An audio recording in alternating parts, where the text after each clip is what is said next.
أعوذ بالله من الشيطان الرجيم بسم الله الرحمن الرحيم وإلى عاد أخاهم هودا قال يا قوم اعبدوا الله ما لكم من إله غيره أفلا تتقون۔ اور عاد کی طرف ہم نے ان کے بھائی ہود کو بھیجا، اس نے کہا اے میری قوم کے لوگو، اللہ کی عبادت کرو، اس کے سوا تمہارا کوئی خدا نہیں، پھر کیا تم ڈرتے نہیں؟ یہ سورہ اعراف کی 65 نمبر کی آیت ہے۔ اس سے پچھلے درس میں حضرت نوح علیہ السلام اور ان کی قوم کے احوال تفصیل کے ساتھ پیش کیے گئے، جس میں قوم نے حضرت نوح علیہ السلام کی بات کو نہیں مانا، ان کو سچا نہیں جانا، ان کی تکذیب کی۔ ایک طویل عرصے تک نوح علیہ السلام نے اللہ کے حکم سے اللہ کا پیغام قوم کو پہنچایا، لیکن وہ اس میں سے چند ہی لوگ ان کے اوپر ایمان لائے، لہٰذا ان کے اوپر ایک فیصلہ کن عذاب اللہ تعالیٰ نے بھیج دیا، جو حضرت نوح علیہ السلام کی صداقت کی دلیل تھی اور ان کی دعوت کی حقانیت بھی، کیونکہ یہ عذاب نوح علیہ السلام کی پیشگی انتباہ کے بعد آیا تھا، اور اس عذاب سے جو طوفان کی شکل میں آنے والا تھا، بچنے کے لیے انہوں نے پہلے ہی سے ایک بڑی کشتی تیار کر لی تھی اللہ کے حکم سے۔ نیز اس عذاب کی ضد میں وہی لوگ آئے جنہوں نے نوح علیہ السلام کو جھٹلایا تھا، ان پر ایمان لانے والا کوئی شخص بھی اس کی ضد میں نہیں آیا۔ اگر یہ زمین پر رونما ہونے والے عام حادثات میں سے کوئی حادثہ ہوتا تو پھر حضرت نوح علیہ السلام کو اس کی پیشگی خبر ہو سکتی تھی، اور نہ اس کی ضد میں صرف کافر آ سکتے تھے، کیونکہ عام حادثات کی ضد میں مومن اور کافر سبھی آتے ہیں۔ جیسا کہ عام طور پر دیکھنے میں آتا ہے کہ کوئی حادثہ پیش آ جاتا ہے تو کوئی خصوصی طور پر کوئی کافر مرنا یا مومن مرنے کا معاملہ نہیں ہے، بلکہ سب اس کی ضد میں آتے ہیں۔ لیکن یہ جو نبیوں کو جھٹلانے اور تکذیب کرنے کے بعد جو اللہ تعالیٰ کی طرف سے جو عذاب کی شکل ہوتی ہے، اس میں صرف کافر سے جو ہے انتقام لیا جاتا ہے، مومن بندوں کو اللہ تعالیٰ آسانی کے ساتھ بچا کر نکال لیتے ہیں۔ یعنی کسی رسول کے اپنی قوم پر حجت تمام کرنے کے بعد جو عذاب آتا ہے، اس کی نوعیت بالکل مختلف ہوتی ہے، یہ عام حادثات کی طرح نہیں ہوتی۔ ہمیشہ ہر رسول کے معاملے میں آپ جب رسولوں کی قوموں کے احوال پڑھیں گے تو معلوم ہوگا کہ اللہ تعالیٰ نے ان کے اوپر ایمان لانے والے بندوں کی حفاظت فرمائی، ان کے اوپر کسی قسم کا کوئی عذاب نہیں آیا، ان کو نجات دے دی گئی۔ اور اس آیت میں نوح علیہ السلام کے بعد آنے والی قوم عاد کا تذکرہ ہے۔ وَإِلَىٰ عَادٍ أَخَاهُمْ هُودًا۔ عاد کسے کہتے ہیں؟ یعنی وہ شخص کا نام تھا ایک، حضرت نوح علیہ السلام کی 5ویں نسل سے تعلق رکھتا تھا۔ حضرت نوح علیہ السلام کے جو 3 بیٹے تھے، حام، سام اور یافت، یہ 3 بچے جو ان کے بیٹے تھے، انہی کی نسل سے دنیا چلائی گئی جو کشتی میں سوار تھے۔ ان کا دوسرا بیٹا سام کی نسل سے قوم عاد نکلی، ایک شخص کا نام تھا، اور اس کے خاندان اور اس کے آگے چلنے والی نسل کو قوم عاد کہا گیا ہے۔ اور عاد اولا اور عاد ثانیہ بھی کہا جاتا ہے اس کو، کہ ارم جو ایک دادا کا نام تھا، اس کی پشت سے نکلنے والے جو تھے، 2 نسلیں چلی، 2 شاخیں چلی، ایک شاخ کو عاد اولا اور ایک شاخ کو عاد ثانیہ کہا جاتا ہے۔ عاد ثانیہ قوم سمود کو بھی کہا جاتا ہے، جو آگے اس کا واقعہ بیان ہوگا۔ عاد اولا قوم عاد کو کہا جاتا ہے۔ تو اس طریقے سے جو ہے ان کے پاس انہی کے بھائی، نسبی بھائی حضرت ہود علیہ السلام کو اللہ تعالیٰ نے نبی بنا کر بھیجا۔ وَإِلَىٰ عَادٍ أَخَاهُمْ هُودًا فرمایا۔ یہی طریقہ کار شروع سے اللہ تعالیٰ کا رہا کہ جو قوم رہتی تھی انہی کی نسل میں سے کوئی ایک شخص کو منتخب کر کے اللہ تعالیٰ نبی بنا کر ان کے سامنے، ان کے پاس بھیجا کرتے تھے۔ قوم عاد بڑی طاقتور ترین قوم تھی، بے مثال طاقت میں، اور بڑی ترقی یافتہ قوم تھی۔ یہ 13 قبیلوں، 13 خاندانوں پر آباد تھی، اور اس کا سلسلہ حضرموت تک جاری تھا۔ عمان سے لے کر حضرموت یمن تک ان کی زمینیں اور ان کے باغات تھے، بڑی سرسبز و شاداب اور زرخیز زمینیں اللہ تعالیٰ نے ان کو عطا فرمائی تھی، اور ہر قسم کے باغات ان کے پاس تھے، مال و دولت کی کثرت، اور بڑی ترقی یافتہ قوم، اور قوت و طاقت میں بے مثال، ان جیسی قوت و طاقت والے دنیا میں پیدا نہیں کیے گئے۔ یہ ساری چیزیں اللہ تعالیٰ نے ان کو عطا فرمائی تھی، اور فن تعمیر میں مہارت رکھنے والی قوم۔ اتبنون بکل ریء آیۃ تعبثون وتتخذون مصانع لعلکم تخلدون واذا بطشتم بطشتم جبارین۔ سورہ شعراء 19ویں پارے میں اللہ تعالیٰ نے ان کا تذکرہ کرتے ہوئے فرمایا، کیا تم ہر ٹیلے پر ایک یادگار عمارت تعمیر کرتے ہو، ہر جگہ ایک نہ ایک عمارت تعمیر کرتے جاتے ہو؟ کیا تم ایسا دکھتا ہے کہ تمہیں ہمیشہ یہیں پر رہنا ہے، یہیں سے جانا نہیں ہے، کہیں اور جانا نہیں ہے تمہیں؟ یعنی اس طریقے سے تم یہاں پر اپنی عمارتیں تعمیر کرتے ہو اور اپنی چیزوں کو، یادگاروں کو بناتے چلے جاتے ہو۔ وَإِذَا بَطَشْتُمْ بَطَشْتُمْ جبارین میں یہ بات بتائی کہ اتنی قوت اور طاقت والے تھے کہ کبھی کسی کو پکڑتے تو چھوڑتے نہیں تھے، یہ قوت کا عالم تھا ان کا۔ تو اس میں اس کو واضح کیا گیا کہ ان کو اللہ تعالیٰ نے بے شمار انعامات سے نوازا تھا، قوت اور طاقت سے نوازا تھا، اور بہترین زمینیں، زرخیز زمینیں اور باغات ان کو اللہ تعالیٰ نے عطا فرمائی تھی۔ ان کا محل وقوع یہی تھا احقاف۔ سورہ احقاف میں اس کا تذکرہ آیا، وَاذْكُرْ أَخَا عَادٍ إِذْ أَنذَرَ قَوْمَهُ بِالْأَحْقَافِ۔ وہ ایک مستطیل ریت کا ٹیلا، پہاڑی علاقہ جسے کہا جاتا ہے، اس پر وہ رہا کرتے تھے۔ سورہ احقاف میں اللہ تعالیٰ نے اس کا تذکرہ فرمایا۔ حضرموت کی بستیوں تک ان کی مکانات تھے، ان کے باغات تھے، یمن سے لے کر حضرت ہود علیہ السلام کو ان کی طرف پیغمبر بنا کر بھیجا گیا۔ ہود علیہ السلام نے بھی یہی پیغام دیا جو حضرت نوح علیہ السلام نے اپنی قوم کو دیا تھا۔ شروع سے آخر تک ایک ہی مشترکہ پیغام رہا، اصول دین میں کسی قسم کی کوئی تبدیلی نہیں آئی، توحید اور رسالت اور آخرت شروع سے ایک ہی رہا، فروعی احکامات بدلتے گئے، شریعتیں بدلتی رہی۔ انہوں نے بھی اپنی قوم سے کہا کہ جو بت پرستی میں ہی مبتلا تھی، جیسا کہ قوم نوح بت پرستی میں مبتلا تھی، اس کی وجہ سے اس قوم پر عذاب آیا تھا، اس کے باوجود یہ قوم بھی بت پرستی میں مبتلا تھی۔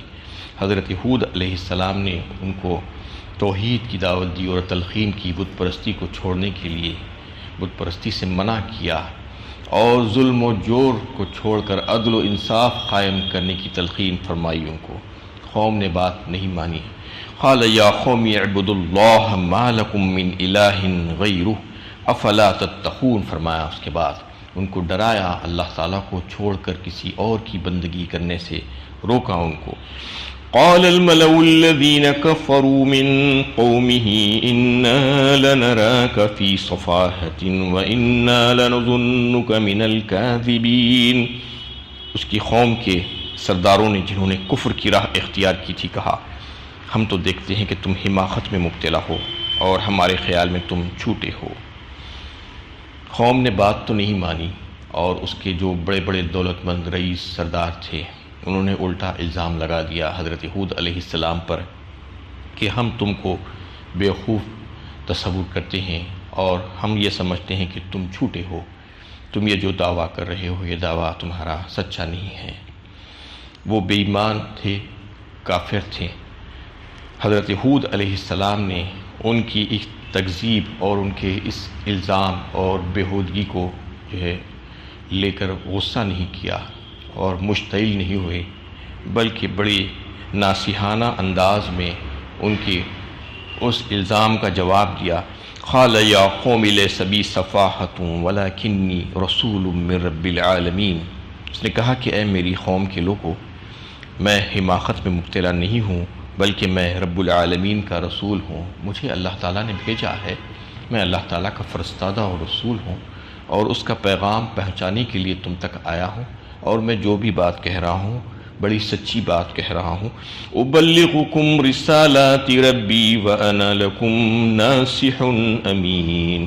تمہیں اپنے رب کے پیغامات پہنچاتا ہوں اور تمہارا خیر خواہ ہوں اور دیانت دار ہوں۔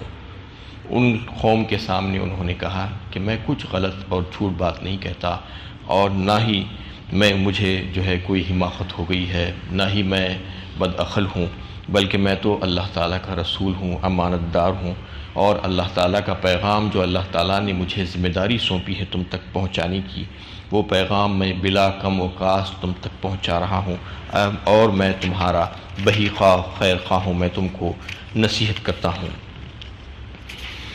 أَوَعَجِبْتُمْ أَنْ جَاءَكُمْ ذِكْرٌ مِّن رَّبِّكُمْ عَلَىٰ رَجُلٍ مِّنكُمْ لِيُنذِرَكُمْ وَاذْكُرُوا إِذْ جَعَلَكُمْ خُلَفَاءَ مِن بَعْدِ قَوْمِ نُوحٍ وَزَادَكُمْ فِي الْخَلْقِ بَسْطَةً فَاذْكُرُوا آلَاءَ اللَّهِ لَعَلَّكُمْ تُفْلِحُونَ۔ کیا تمہیں اس بات پر تعجب ہوا کہ تمہارے پاس تمہارے رب کی یاد دہانی تم ہی میں سے ایک شخص کے ذریعے آئی تاکہ وہ تمہیں خبردار کرے؟ یاد کرو جبکہ اس نے قوم نوح کے بعد تم کو با اقتدار بنایا اور تمہیں زبردست جسمانی قوت عطا کی، تو اللہ کے احسانات کو یاد رکھو تاکہ تم کامیاب ہو۔ وہی بات اور وہی الزام جو حضرت نوح علیہ السلام پر بھی لگایا گیا تھا، قالوا ان انتم الا بشر مثلنا۔ قوم یہی کہتی رہی شروع سے کہ تم تو ہمارے جیسے ایک انسان ہو، بشر ہو، تم نبی کیسے ہو سکتے ہو؟ نبی تو کوئی فرشتہ ہونا چاہیے۔ اس کا جواب مدلل جواب اس سے پہلے دیا جا چکا ہے۔ تو یہاں پر قوم نے وہی بات کہی کہ تمہاری بات ہم نہیں مانیں گے۔ اب عجب، تم تعجب ہوا ان کو، انہوں نے یہ پوچھا کیا تم کو تعجب ہے کہ تمہارے رب نے تمہارے ہی میں سے ایک انسان کو تمہیں ڈرانے کے لیے بھیجا؟ لِيُنذِرَكُمْ وَاذْكُرُوا إِذْ جَعَلَكُمْ خُلَفَاءَ مِن بَعْدِ قَوْمِ نُوحٍ۔ اور اس کے بعد پھر ان احسانات کو یاد دلائے۔ حضرت ہود علیہ السلام نے اپنی قوم کو کہا کہ یاد کرو وہ انعامات اور احسانات جو اللہ تعالیٰ نے تمہارے اوپر کیے ہیں، تم کو جانشین بنایا۔ حضرت نوح علیہ السلام کی قوم کا جانشین یعنی قوم عاد کو بنایا گیا، ان کے سارے مکانات اور ان کے باغات اور ان کی زمینات کا وارث بنایا گیا ان کو۔ یہی قوم تھی جو نوح علیہ السلام کی قوم کے بعد دنیا میں آئی، تو ان کو یاد دلایا گیا کہ یہ ساری چیزیں تم کو اللہ تعالیٰ نے دی ہے، تم کو جانشین بنا کر قوم نوح کا۔ اور پھر وَزَادَكُمْ فِي الْخَلْقِ بَسْطَةً فرمایا، زبردست جسمانی قوت تم کو عطا کی۔ مطلب یہ تھا کہ ایسی قوت اللہ تعالیٰ نے اس قوم کو عطا کی تھی جیسے دنیا میں کسی کو اتنی قوت والا نہیں بنایا اللہ تعالیٰ نے۔ وَأَمَّا عَادٌ فَاسْتَكْبَرُوا فِي الْأَرْضِ بِغَيْرِ الْحَقِّ وَقَالُوا مَنْ أَشَدُّ مِنَّا قُوَّةً۔ سورہ حامیم سجدہ میں جو ہے اللہ تعالیٰ نے اس کا تذکرہ کیا کہ اس کی وجہ سے قوم عاد تکبر میں پڑ گئی اور مغرور ہو گئی، زمین میں ناحق فساد کرنے لگی اور پوچھتی تھی کہ قالوا من اشد منا قوة، کوئی ہے ہم سے زیادہ طاقتور؟ یعنی یہ سوالیہ انداز میں پوچھتے تھے۔ اللہ تعالیٰ نے سورہ فجر میں جو ہے اس کا تذکرہ کیا، الم تر کیف فعل ربک بعاد ارم ذات العماد التي لم يخلق مثلها في البلاد۔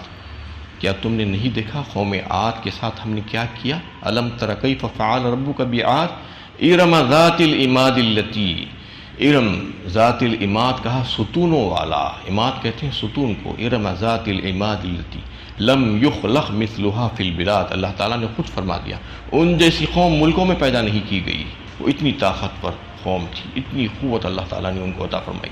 ستون سے تعبیر کیا گیا اس میں، ستون کا مطلب ایک تو یہ تھا کہ انتہا سے زیادہ طاقتور، لمبے چوڑے تھے وہ لوگ، اور اس کا ایک مفہوم یہ بھی تھا کہ وہ عمارتیں جو بناتے تھے بڑی مضبوط تعمیر کرتے تھے، اونچی اونچی عمارتیں، پہاڑوں میں عمارتیں بناتے تھے، پہاڑوں کو کھود کر۔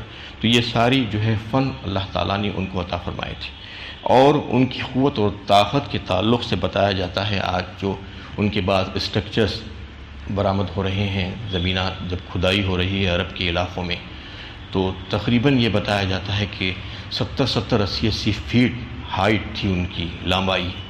آج 5-6 فیٹ رہتے ہیں لوگ، 70 سے 80 فیٹ 90 فیٹ کی لمبائی تھی ان کے اسٹرکچر سے دیکھ کر اندازہ ہوتا ہے جو ڈھانچے برآمد ہو رہے ہیں۔ تو اتنی قوت، اتنے لمبے چوڑے، ایسے ڈیل ڈول والے، ایسی مضبوط قوم اللہ تعالیٰ نے دنیا میں پیدا نہیں فرمائی۔ اس میں تذکرہ اللہ تعالیٰ نے اس کا کیا۔ تو حضرت ہود علیہ السلام نے ان کو یہ جو ہے اللہ تعالیٰ کی نعمت کو یاد دلا کر، احسان کو یاد دلا کر کہا کہ تم اس اللہ کی بات مانو، اس اللہ کی عبادت کرو، کیونکہ اللہ تعالیٰ نے تمہارے اوپر بے شمار احسانات کیے ہیں۔ اس میں سے ایک احسان یہ بھی ہے تم کو خوب تنومند کیا، خوب قوت اور طاقت عطا فرمائی، تم کو لمبا چوڑا کیا اور تمہیں اتنی قوت عطا فرمائی۔ فاذکروا آلاء اللہ لعلکم تفلحون، تو پھر اللہ تعالیٰ کے احسانات کو یاد رکھو تاکہ تم کامیاب ہو، یعنی تمہاری کامیابی کا دار و مدار اب اس پر ہے کہ تم اللہ تعالیٰ کے احسانات کو یاد کر کر اسی کی بندگی کرو، کسی اور کی بندگی مت کرو۔ قالوا اجئتنا لنعبد اللہ وحدہ ونذر ما كان يعبد آباؤنا فأتنا بما تعدنا ان كنت من الصادقین۔ انہوں نے کہا کیا تم اس لیے ہمارے پاس آئے ہو کہ ہم ایک اللہ ہی کی عبادت کریں اور انہیں چھوڑ دیں جن کی عبادت ہمارے باپ دادا کرتے آئے ہیں؟ اگر تم سچے ہو تو لا دکھاؤ وہ عذاب جس کی ہمیں دھمکی دیتے ہو۔ وہی بات آبا و اجداد کی اندھی تقلید، یہ شروع سے قوموں میں رہا، یہ اصل بیماری کا سبب رہا، بیماری رہی، یعنی قوموں کی گمراہی آبا و اجداد کی اندھی تقلید ہی کی وجہ سے شروع سے ہوتی رہی۔ قوم عاد کا حال بھی یہی تھا، اور قریش کے لوگوں کا حال بھی یہی تھا کہ وہ اپنے آبا و اجداد کو چھوڑنا نہیں چاہتے تھے۔ اللہم ان کان ھذا ھو الحق من عندک فامطر علینا حجارۃ من السماء او ائتنا بعذاب علیم۔ سورہ انفال میں جو ہے ان کا قول اللہ تعالیٰ نے نقل فرمایا کہ اللہ تعالیٰ سے دعا کر رہے ہیں کہ اے اللہ نے رسول اللہ صلی اللہ علیہ وسلم نے جب توحید کی دعوت پیش کی تو ماننے سے انکار کرتے ہوئے الٹا اللہ سے یہ دعا کر رہے تھے کہ اگر یہ حق ہے تو پھر ہم پر آپ آسمان سے پتھروں کی بارش برسا دی یا کوئی عذاب علیم ہم پر نازل کر دیجئے۔ یعنی ان کی عقل ماری گئی تھی کہ اپنے حق میں بد دعا کر رہے ہیں، جبکہ ان کو تو اپنے حق میں دعا اس طریقے سے کرنا چاہیے کہ یا اللہ اگر یہ حق ہے تو ہم کو اس کی قبول کرنے کی توفیق عطا فرمائیے اور اس پر عمل کرنے کی توفیق عطا فرمائیے، یہ طرز عمل ہونا چاہیے تھا۔ لیکن اتنے آگے بڑھ جاتے ہیں ضد میں لوگ کہ اللہ کی توحید کے آگے بھی وہ لوگ جو ہے بات سمجھنے کے لیے تیار نہیں تھے۔ آبا و اجداد کی جو ہے اندھی تقلید، آج بدقسمتی سے مسلمان بھی ایسے ہی کچھ کام کرتے ہوئے نظر آتے ہیں۔ جہاں پر کہیے دیکھیے کہ یہ کہتے ہیں کہ ہمارے ابا جان، ہمارے دادا جان، اللہ تعالیٰ نے بار بار قرآن میں اس کی طرف متوجہ کیا ہے، وَإِذَا قِيلَ لَهُمُ اتَّبِعُوا مَا أَنزَلَ اللَّهُ قَالُوا بَلْ نَتَّبِعُ مَا أَلْفَيْنَا عَلَيْهِ آبَاءَنَا أَوَلَوْ كَانَ آبَاؤُهُمْ لَا يَعْقِلُونَ شَيْئًا وَلَا يَهْتَدُونَ۔ تم اگر جو ہے اپنے باپ دادا کی اطاعت جو پیچھا کرنا چاہتے ہو تو تم سمجھ لو کہ اگر ان کو عقل نہیں تھی، ان کو ہدایت نہیں تھی، تو کیا اس کے بعد بھی تم انہی کی اطاعت کرو گے، انہی کے پیچھے چلو گے؟ تم تو جو ہے تم کو یہ چاہیے کہ اللہ تعالیٰ نے تمہارے لیے آسمان سے جو نازل کیا ہے، جو حق بات تمہارے پاس پہنچائی گئی ہے، اس کو قبول کر کے اس کی اطاعت کرنا چاہیے تم کو، نہ کہ تمہارے باپ دادا کی۔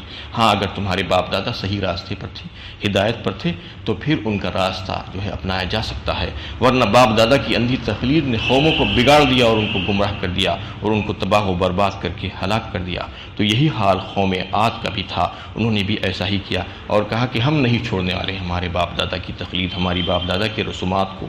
فَأْتِنَا بِمَا تَعِدُنَا إِن كُنتَ مِنَ الصَّادِقِينَ، اور کہہ دیا حضرت ہود علیہ السلام سے کہ اگر تم سچے ہو، تم جیسا وعدہ کرتے ہو کہ اللہ کا عذاب آ جائے گا اگر ہم نہیں مانیں گے، تو لا کر دکھا دو اللہ کا عذاب ہمارے اوپر۔ یہ انہوں نے چیلنج کر دیا۔ وآخر دعوانا ان الحمد للہ رب العالمین۔